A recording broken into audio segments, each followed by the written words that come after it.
Imagine this. Your heart beats for the final time. The room suddenly becomes quiet. Doctors may rush. Family members may cry. Machines may stop. But something else happens in that moment. Something the world cannot see. Because according to the Bible, death is not the end of awareness. It is the beginning of accountability.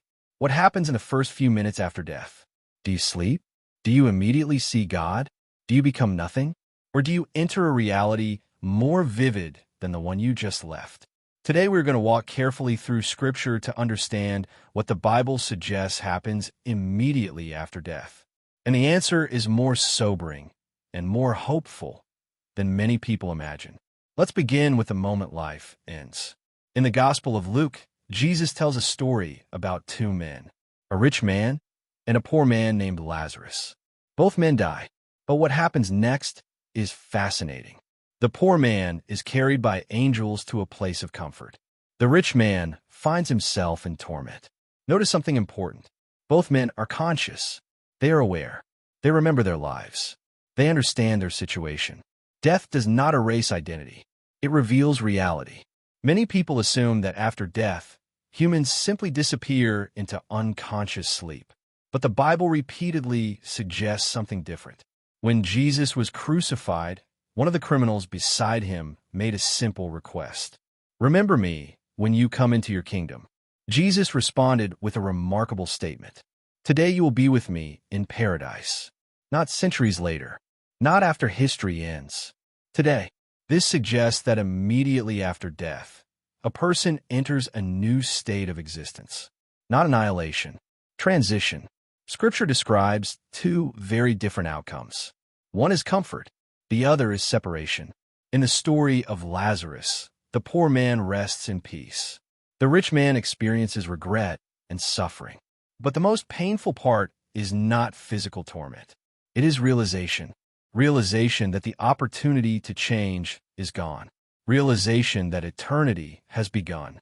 And realization often arrives with clarity. The Bible also describes a future moment often called the final judgment. In the book of Revelation, it says that books were opened. These books represent the record of human lives. Every action, every word, every hidden motive, nothing is forgotten.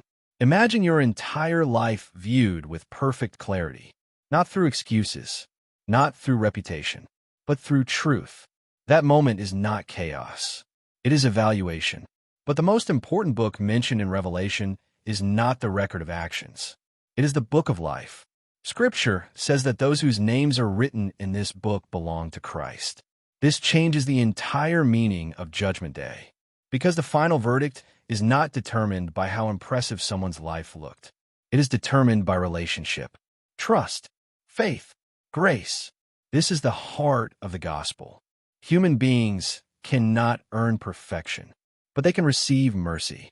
Thinking about death can feel uncomfortable, but Scripture presents it as something deeply clarifying.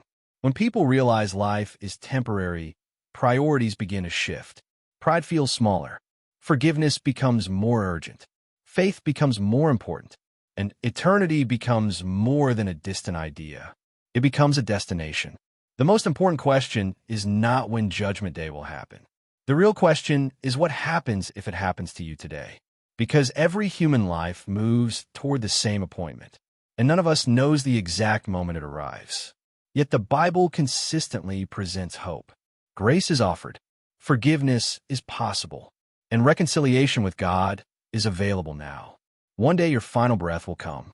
Not today, perhaps. Not tomorrow. But one day. And in that moment, the world you know will fade away. But your story will not end. It will continue. The question is not whether eternity exists. The question is where you will stand when you finally enter it. Because 5 minutes after death, everything becomes clear.